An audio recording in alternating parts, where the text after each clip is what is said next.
Hi there, Dr. Lepora here, and I'm so excited to be bringing you this 4-part series on diversity and equity and inclusion. It's a very important element that is on people's minds, on their hearts.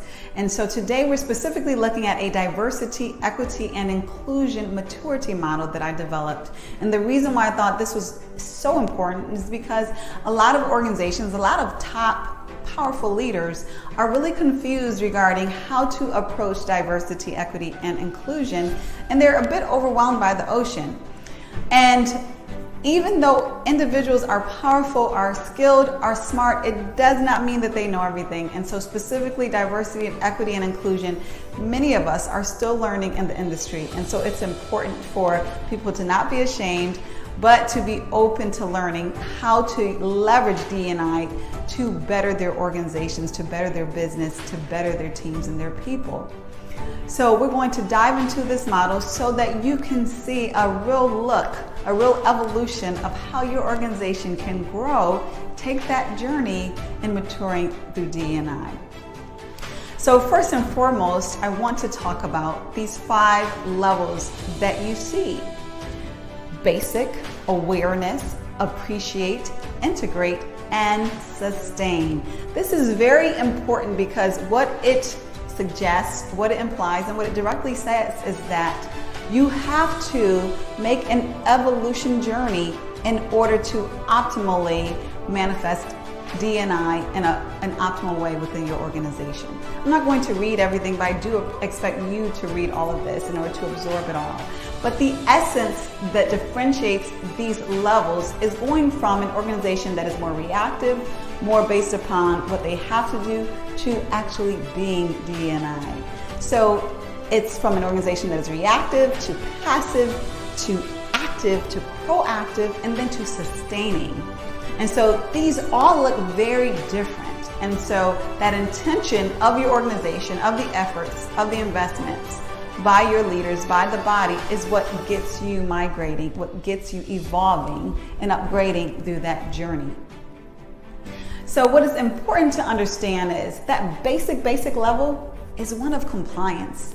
It's that organization, we all know that organization is the traditional 80s organization that does what it has to do in order to not get sued, quite frankly, in order to increase liabilities. And so they're going to dot their I's regarding what those government regulations are, but that's where the buck stops because that is all they're interested in and that's what they see the requirement as being.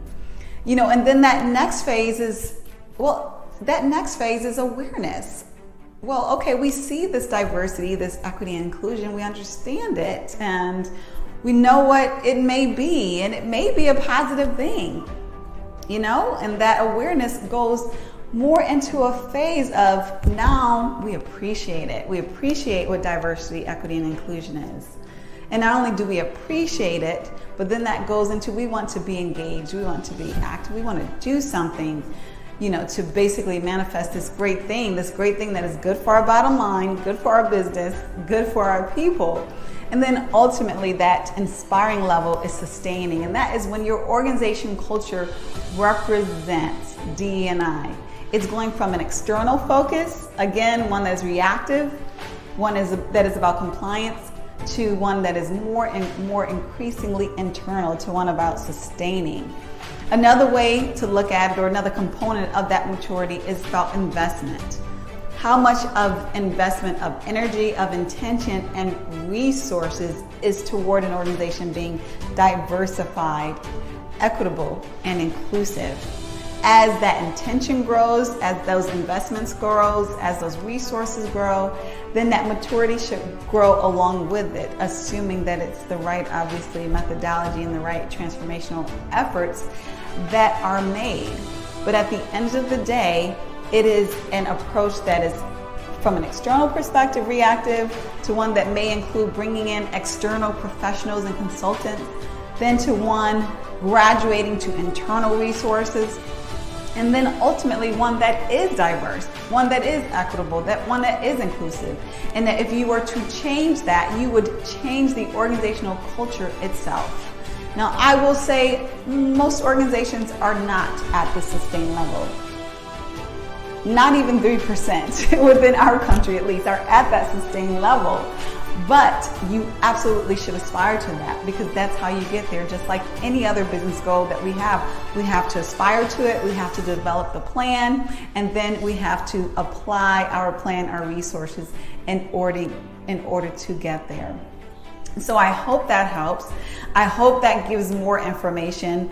If you find that it may be beneficial to anyone else, please share, and don't hesitate to reach out with any questions that you may have. Love discussing this, love helping organizations to do their best in the DE&I space, and I wish you all the best on your diversity, equity, and inclusion journey.